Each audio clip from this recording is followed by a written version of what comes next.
एक गांव में सोहन लाल अपने परिवार के साथ रहता था। वैसे तो उसके परिवार में उसका बेटा भोला प्रसाद और उसकी पत्नी सुधा थी, लेकिन सोहन लाल के 3 भाई भी थे, मोहन लाल, धनी लाल और हरी लाल। सोहन लाल एक बड़ा ही नेक और ईमानदार इंसान था। वो अपने परिवार के साथ साथ हमेशा अपने भाइयों का भी ध्यान रखता था, लेकिन उसके भाई हमेशा सोहन लाल की तरक्की को देखकर जलते थे। एक दिन सोहन लाल के घर पर सुधा, आज खाने में क्या पका रही हो भाई? आज मैंने खाने में आलू गोभी की सब्जी रोटी पकाई है। एक काम कर, एक डब्बे में थोड़ी सब्जी डालकर मुझे दे दे। मैं काम पर जाता हुआ मोहन को दे दूंगा। उसे तुम्हारे हाथ की बनी आलू गोभी की सब्जी बहुत पसंद है ना? हाँ, मुझे पता है, मोहन को हाथ की बनी आलू गोभी की सब्जी बहुत पसंद है। मैंने पहले ही उसके लिए एक डब्बा अलग से रख दिया है। समय का पता नहीं चलता, ऐसा लगता है अभी कुछ दिनों पहले की ही बात है। माँ बाप भाइयों का हाथ मेरे हाथों में देकर खुद दूसरे लोक की यात्रा पर निकल गए, और पलक झपकते ही ये तीनों कब बड़े हो गए, शादियां हो गईं, बच्चे हो गए, पता ही नहीं चला। सही कहते हैं, समय पंख लगाकर उड़ता है। चलो अब जल्दी से मुझे डब्बा दे दो, वरना मुझे काम के लिए देर हो जाएगी। सुधा सोहन लाल को मोहन लाल के लिए सब्जी का एक डब्बा और सोहन लाल के खाने का डब्बा देती है। सोहन लाल काम पर जाता हुआ मोहन लाल के घर डब्बा देने जाता है। मोहन, मोहन, अरे कहाँ है भाई? अरे जल्दी आ, मुझे देर हो रही है। अरे सोहन भैया, आप आज इतनी सुबह सुबह सब ठीक तो है घर पर? हाँ भाई, ऊपर वाले की कृपा से सब ठीक है। बस मैं तो तुझे ये डब्बा देने आया था। मोहनलाल डब्बे को अपनी नाक के पास लगाकर खुशबू लेता है। अरे वाह, आज भाभी ने आलू गोभी की सब्जी बनाई है। हाँ, तेरी पसंदीदा आलू गोभी की सब्जी, इसीलिए तो तेरे लिए डब्बा भेजा है उसने।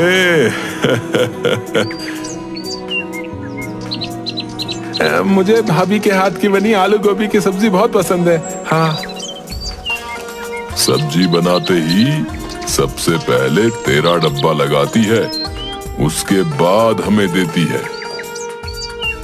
तुम्हें जलन होती है क्या? है पगला है? कैसी बातें करता है? भला अपनी औलाद से भी जलन होती है क्या?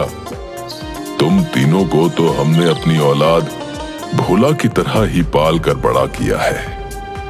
वो तो घर छोटा था, इसीलिए तुम सबको अलग अलग घर बनवा कर देना पड़ा। नहीं तो मैं अपने जीते जी कभी अपने घर के 4 चूल्हे नहीं करता। तुम्हें काम के लिए देर नहीं हो रही है? अरे तुझसे बातें करने में तो मैं भूल ही गया। चल, मैं काम पर निकलता हूँ। अच्छा,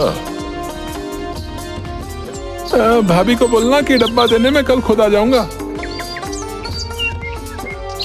सोहनलाल अपने काम पर चला जाता है। मोहनलाल डब्बा लेकर घर के अंदर जाता है और अपनी पत्नी बीना से बोलता है, सुधा भाभी ने आलू गोभी की सब्जी भेजी है। भाभी कभी भी नहीं भूलती कि तुम्हें उनके हाथ की बनी आलू गोभी की सब्जी पसंद है और हमेशा तुम्हारे लिए एक डब्बा भेज ही देती है। मैं इन सब चिकनी चुपड़ी बातों को अच्छे से समझता हूँ। तुम कहना क्या चाहते हो? कहना क्या है, सब कुछ साफ साफ है भाई। उन्हें क्या लगता है कि मुझे अपने घर में 2 टाइम का खाना नहीं मिलता? हमारी स्थिति क्या इतनी खराब है? अरे इतना तो मैं कमा ही लेता हूँ कि मैं अपना और अपने परिवार का भरण पोषण कर सकूं। तुम बात को गलत समझ रहे हो। भाभी तो स्नेहवश तुम्हारे लिए सब्जी भेजती हैं। अरे मुझे नहीं चाहिए उनका झूठा स्नेह। उन्हें अगर हमसे इतना ही स्नेह होता तो हमें कभी अलग नहीं करते, समझी? तुम तो जानते ही हो कि वो घर कितना छोटा था और आसपास भी इतनी जगह नहीं थी कि उसे बड़ा किया जा सके।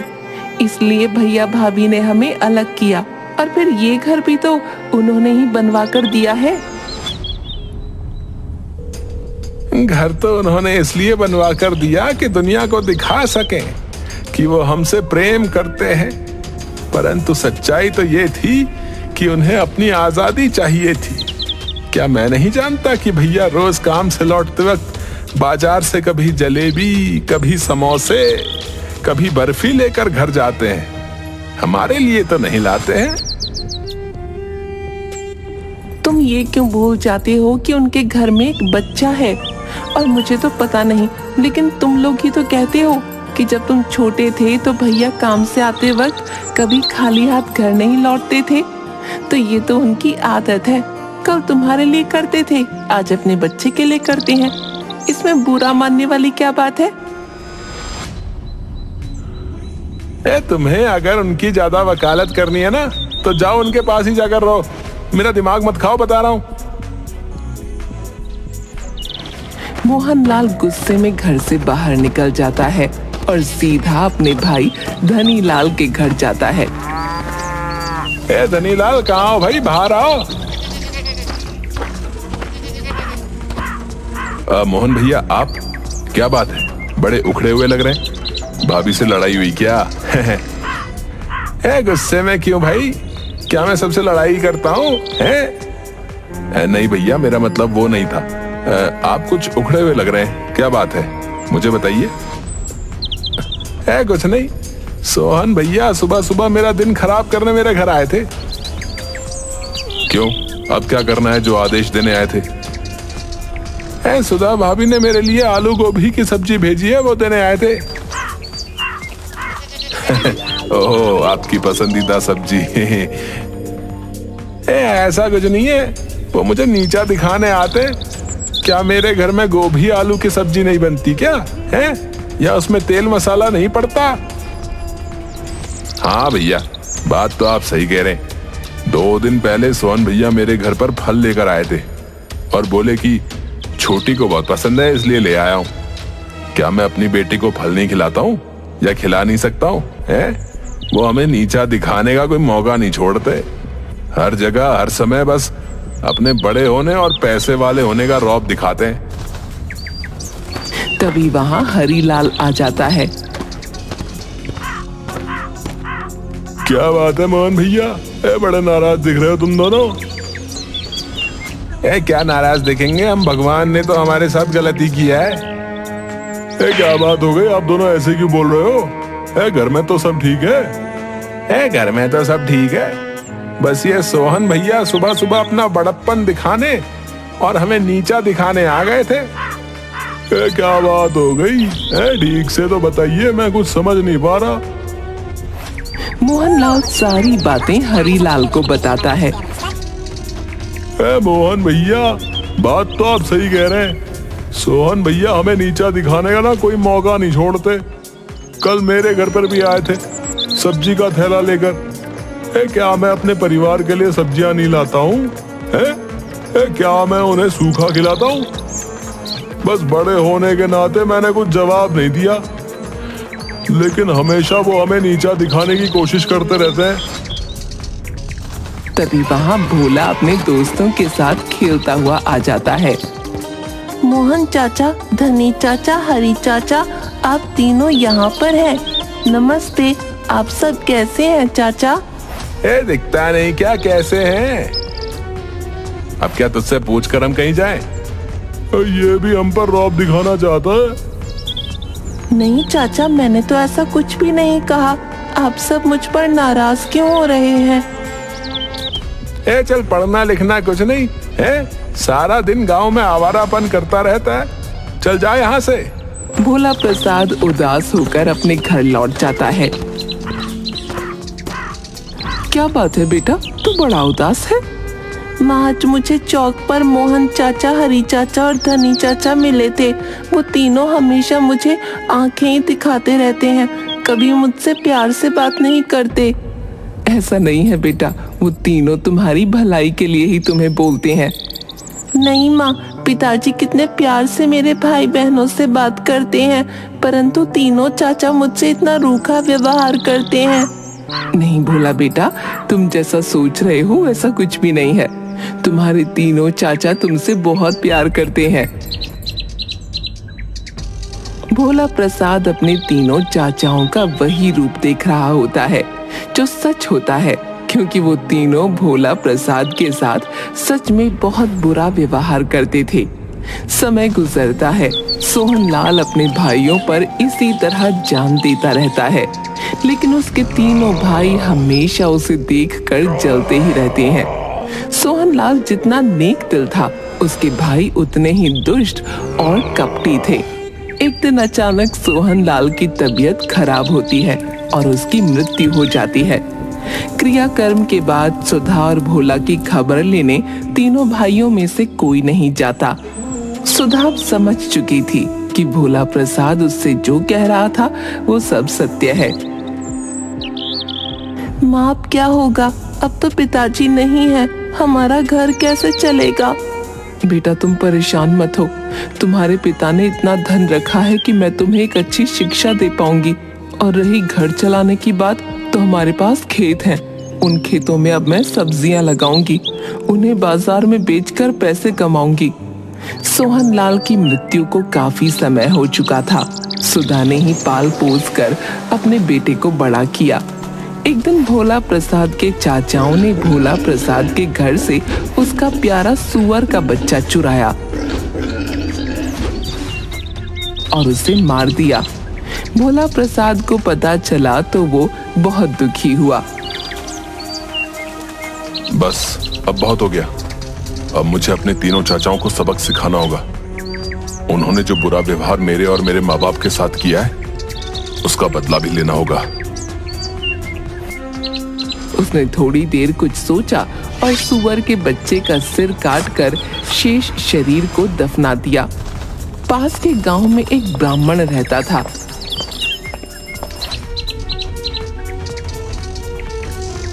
सुअर के बच्चे का कटा सिर उसके आंगन में छिपाकर भोला प्रसाद ने ब्राह्मण से कहा, अब आपके घर से तो सुअर के मांस की बदबू आ रही है। हाँ? असंभव! यदि ऐसा है तो मुझे सुअर का मांस ढूंढ कर दिखा।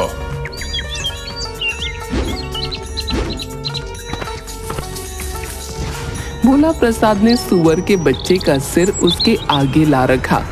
ब्राह्मण के तो तोते उड़ गए। अब भोला बेटा, मैं तुम्हारे आगे हाथ जोड़ता हूँ, भगवान के लिए तुम ये बात किसी को मत बताना, क्योंकि अगर ये बात गांव में फैल गई तो लोग मुझसे पूजा पाठ करवाना बंद कर देंगे। अब मैं अपना घर परिवार कैसे चलाऊंगा? अब भला मैं क्यों ऐसा करूंगा? आपकी वजह से पूरे गांव का धर्म भ्रष्ट होगा। मैं तुम्हें बहुत सा धन देता हूं, तुम धन मुझसे ले लो, परंतु इस बात के बारे में किसी से कुछ भी मत बताना। ब्राह्मण ने भोला प्रसाद को बहुत सा धन दिया ताकि वो गांव वालों को उस बात के बारे में ना बताए। भोला प्रसाद ने थैली भर धन लिया और अपने चाचाओं को दिखाकर बोला, पास के गांव वालों ने मुंह मांगे दामों पर सुअर के बच्चे का मांस खरीद लिया। वो लोग तो और भी मांग रहे थे। मैंने कहा कल लाऊंगा। इस बेवकूफ भोला प्रसाद ने तो हमें पैसे कमाने का अच्छा तरीका बता दिया है। हम सब भी अपने अपने और आसपास के सभी सुअर मार कर उनका मांस पड़ोस वाले गांव में ले जाकर बेच देते हैं और उनसे बहुत सारे पैसे कमा ले आते हैं। गांव वालों ने उन्हें सूअर का मांस लिए देखा तो जमकर पिटाई की।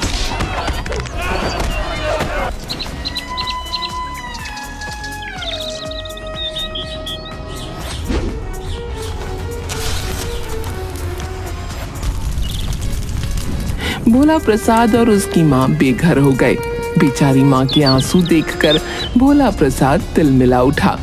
उसने राख इकट्ठी की और एक दूसरे गांव में जा पहुंचा।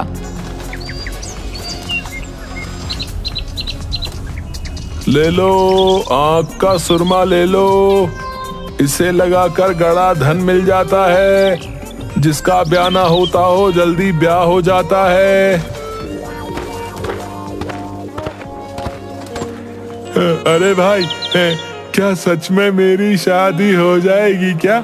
है अभी सिर्फ 40 का ही हुआ हूँ। अरे ये चमत्कारी सुरमा है, एक बार खरीद कर लगातार सुबह शाम आंखों में लगाओ, फिर शादी के बाद 4 बच्चों के बाप बनोगे। हाँ लाओ लाओ भाई, जल्दी दो पुड़िया सुरमे की, दे दो। हाथ के हाथ एक थैली सुरमा बिक गया। शेष राख भोला प्रसाद ने छिपा दी। अपने चाचा के पास जाकर बोला,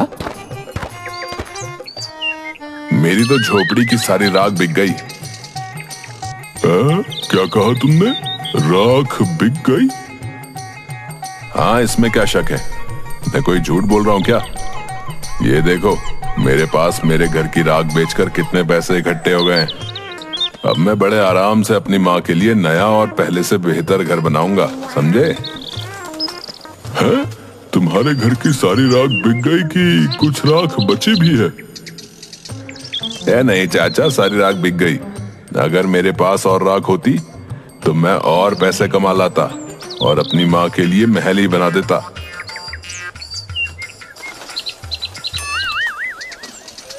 बस फिर क्या था। भोला प्रसाद की बात सुनकर उसके तीनों चाचा फिर से लालच में आ गए और उन तीनों ने अपने अपने घर फूंक दिए और राख ले जाने की तैयारी करने लगे। चाचा, आप तीनों उस गांव में जाकर गांव वालों से कहना कि हमें सुरमे वाले ने भेजा है। आपकी सारी राख हाथों हाथ बिक जाएगी। तीनों अपने घर की राख लेकर उस गांव में पहुंचे और जैसे ही उन्होंने सुरमे वाले का नाम लिया, सारा गांव उनके पास पहुंच गया। देखो भाई हरी, सारे गांव वाले हमारे पास आ रहे हैं। लगता है हमारा सारा माल मिनट में बिक जाएगा भैया। हाँ मोहन भैया, बिल्कुल सही कह रहे हैं आप। इस भोला प्रसाद की बेवकूफी की वजह से हम तीनों अब अमीर बन जाएंगे। हाँ। जो ही गांव वाले ने सुरमे वाले का नाम सुना और उन तीनों को बहुत बुरी तरह पीटा।